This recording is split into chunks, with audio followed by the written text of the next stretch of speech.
Hi, so I've been requested this video several times on how to show a house or stage a house. Just a couple little quick tips as we are getting ready to have our showing with 2 kids and 2 dogs and how to make it look a little bit less like we live here. So let's go and...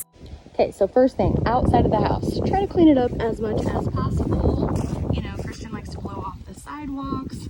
Make it just cute because first impressions say a lot. So I keep the porch lights on, welcome mat, cute little wreath does a lot for the space to seem a little bit more inviting.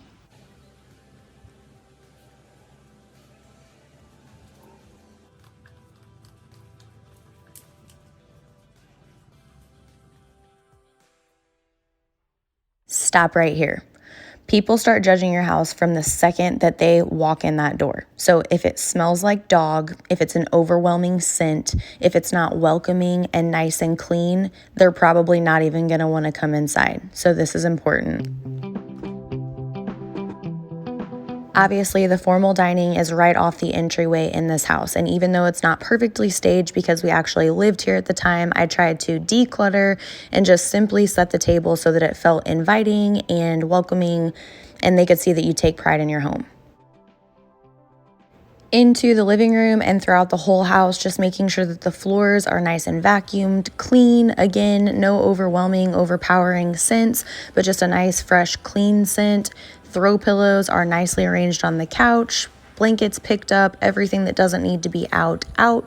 Dusted everything, decorated things, but not anything too personal. Everything is just really homey, not too cluttered, but there's nothing like our photos that are on the wall of our family so that buyers can look in here and really picture themselves even living here. So obviously buyers coming into your house understand that you live here and that things aren't going to be perfect. It's not a vacantly staged home, so some of your personality is going to come out in viewing your home. However, as much as you can depersonalize it, make it more general, appeal to the masses, declutter it, take photos of your family or any super personal interest or hobbies or political views or anything like that that you may have in your home that could sway buyers away from your house is really in the best interest. You might like something, but it doesn't mean that everyone else will. So take down everything that's too personal. If you're doing paint colors, everything just really nice and neutral. If you don't already have your house staged or decorating isn't really your thing, don't feel like you need to go and over decorate. Obviously, I love decorating, so my house it's pretty dang decorated, but the worst thing that you could do is not really know what you're doing or who you're appealing to and over decorate everything so much that people can't see past the decorations and they can't even look at the house. So just remember that less is more. Very simple things like some greenery, maybe a nice faux plant or a real plant on the table. Again, nice neutral colors, toys, clutter, all those things picked up so that buyers don't come in and see that you have a problem with clutter and think, oh man, maybe there's not enough storage in this house or, enough space to store my things. They'll start creating problems if they see problems that you're having living there. With the kitchen, this is so important to wipe down your appliances. People will open the fridge or open the oven, especially if they're nice appliances or if they're included in the deal of the house. So just give them a quick wipe down, make them look nice. People will be excited that they have appliances coming with the house if you do that. I try to keep the dishwasher empty even because there's nothing worse than opening the dishwasher and there being somebody else's gross dishes in there. Same with the refrigerator. Make sure there is nothing gross lingering in the sink, no smells. Again, you want it really clean. You don't want to gross people out with remnants of you living in your kitchen. Kitchens sell houses. Here is a really important tip. So obviously this kitchen is large, counter space is not a problem. But if you do have a small kitchen, and let's say that you have things setting on the countertop like a microwave or a block of knives or a coffee pot or whatever, and counter space is something that is possibly a problem, you want to pull all the stuff off the counters that you possibly can, put them away, put them in a cabinet, whatever you need to do, because if people see that counter space is a problem and that the only counter space you have is full of the microwave or whatever else you got going on there, they're going to start creating problems and thinking, oh my gosh, there's nowhere to put a microwave. What am I going to do? There's not enough counter space. So again, out of sight, out of mind, put everything away that doesn't need to be on the counters. Laundry room. Pick up all your junk and put them in baskets, hide it however you have to, make it look like there's ample storage and it's nice and clean space to do laundry.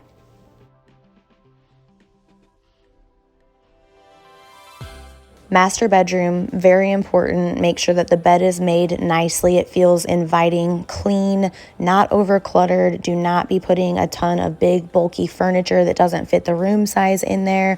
Less is more, even if all you can fit in there is a queen size bed and maybe a nightstand on either side with a lamp. That is way better than packing in 3 dressers that really don't fit and make the room appear a lot smaller than it is.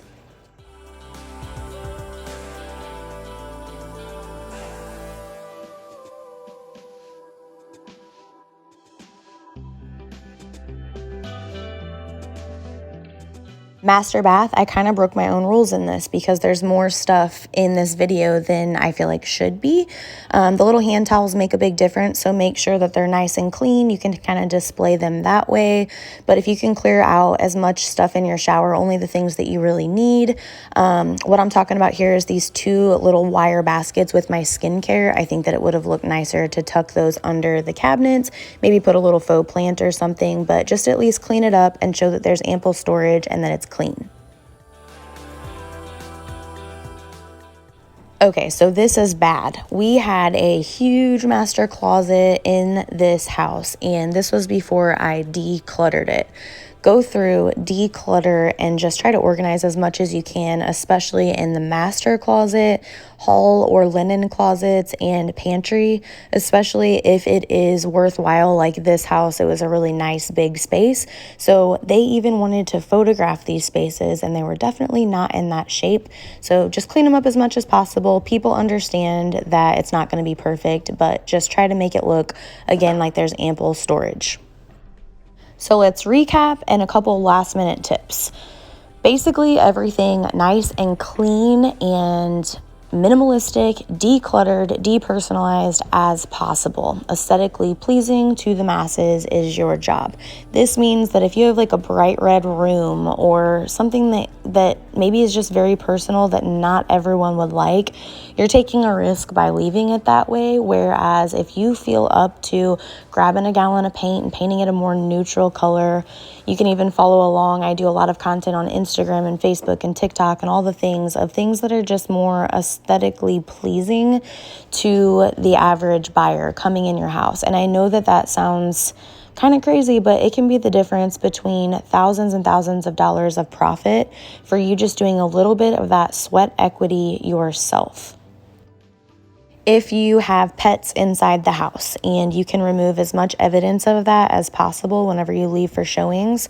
For example, if you have dogs, taking the pet bed with you whenever you go instead of leaving it there can really help, because some people just don't like having dogs in the house, and if they don't know that there is one there, then it just eliminates a lot of problems that they might come up with in their mind. This might sound crazy, but it really is the little things, even as burnt out light bulbs and smoke detectors that maybe are detached from the wall. Anything that might look kind of sketchy or just neglected, you fixing those things before someone comes in and sees them can mean the world of difference. Because a buyer walks in and they say, hey, somebody took really well care of this house. It seems safe. It seems reliable.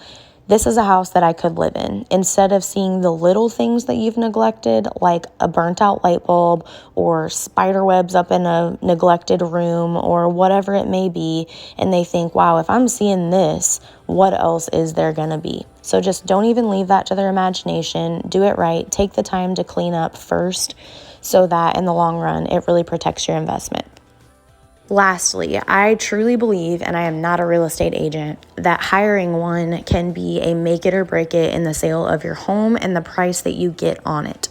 So I have listed and purchased for sale by owner, and I will tell you that if you go and you look at the algorithms of things like Zillow that are posted for sale by owner, it's completely different than what a real estate agent has access to and how they can promote your home and the network that they have to be able to really get it out there and get that exposure for your home at top dollar. So I know a lot of people don't hire agents because they think that it's going to cost them so much more, but in reality, not only are their fees negotiable a lot of times, but they're going to come in and get you top dollar for what your listing is.